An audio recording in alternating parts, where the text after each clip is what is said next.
Hello, it's Molly with Bridges Grove and 30 Days of Goddess, and I was sitting here working on my prayer for today and thinking about this practice and everything it has entailed, and I decided to calculate up real quick how many days it's been since January 1st and the initial idea to do this as a group offering, as a personal practice, as a shared devotional experience, and as a private devotional experience.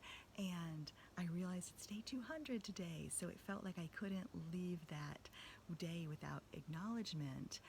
Day 200, and so yay. And the other thing I wanted to acknowledge, though, is if for you it is day 1, that's fine too, because this is not a contest, and it's not a challenge, and it's not a task or a chore or something that must be done.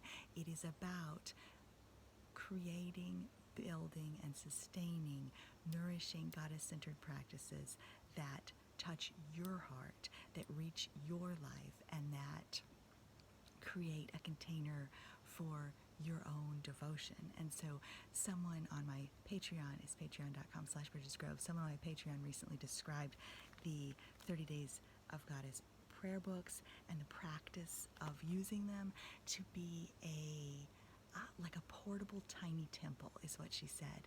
And that I loved reading that, because that is exactly what this is meant to be for everyone, is a portable tiny temple, something. And so when I sit down with my book and I've written a new poem and a new prayer, a new poem or a new prayer, and sometimes both, every single day for 200 days. And I already had a daily writing practice. I pretty much have written every day of my life for years now, but in this focused, intentional way where I'm settling down and I'm going to write a poem or a prayer that has this word of the day in it.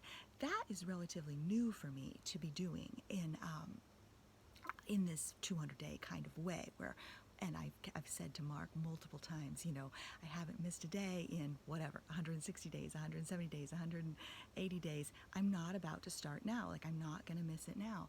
And so for some people, I did another little video today about advanced prepping pages, and in there I mentioned the other things. So for you, it might not be writing a prayer every day. Maybe it's showing up with your hand on your heart. Maybe it's stepping outside and greeting the day. Maybe it's a movement practice. Maybe it's an oracle card practice. Maybe it's a reflective reading practice where you read something and then write down what you gleaned from that.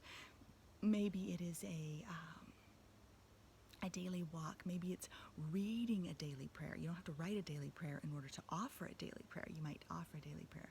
Maybe it is making something in some way every day.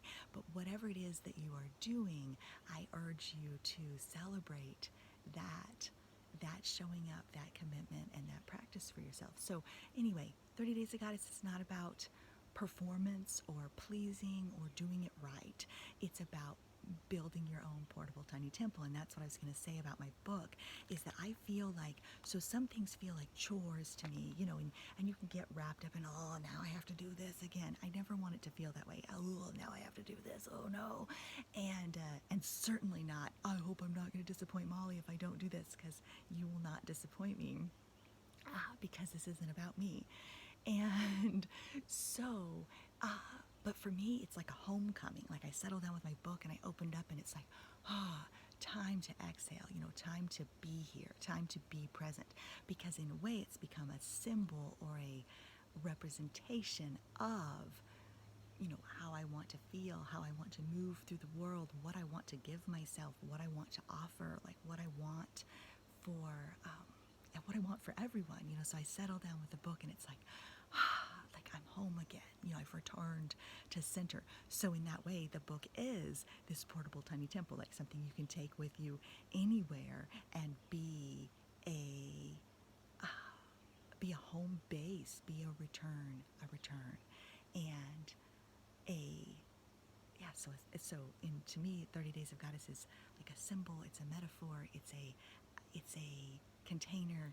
It's everything that I care about sort of distilled into this small container of daily practice, this portable tiny temple, this process of devotion, this expression of devotion, this commitment to the sacred, to yourself, to the goddess at work in the world and in your life, and a commitment to magic, to being here for magic, to being alert for magic, for being open to magic, and for being present with and welcoming of what is, but in the scope of this, of having a place where you belong, a place that you've created for yourself, a place where you can express your values, your priorities, your commitments, your devotion in a way that hopefully restores you, rebuilds you, replenishes, renews you, all those good words. Hopefully you find that somewhere in these days. And that's part of why I'm doing my card deck, 2 companion card deck to go with the practice as well. Oh, I have a galloping cat going by, because I want this to be something that can just really, they're backwards in my video. I really want it to be something that can be woven into your life, woven into your ways, woven into your lived experiencing in a way that really boosts you up, supports your heart, and it brings the goddess into daily experiencing for you. So I just wanted to do some brief reflections on 200 days. 200 days. I've joked I should call this 365 Days of Goddess, but that sounds like too much pressure, because you can always start again. Like, that's why I end the books, I end the word lists a lot of times with begin, because you can always start again. So, because there is no challenge, or there is no true obligation, if you begin again tomorrow, that's still okay, that still counts. And because this is about your life and about living, and not about meeting some kind of criteria for, being a good person or something like that. So for me, as I've hit this 200 days, I'm like, I'm not stopping now, and but that to me is that's a gift in and of itself. Like, seeing that, rising to that, is a gift in and of itself. It doesn't have to be that way for you. And so, like I said, if this is day 2 for you, awesome. Keep going. And if you started something and then laid it down for a week, fine, that's awesome too. Like, keep going with what works for you. But I did want to share some reflections about how this is intended to be, what I'm intending to offer, and how this portable tiny temple can work. So may this day be an invitation, an opportunity, and a possibility. Thanks so much for being here.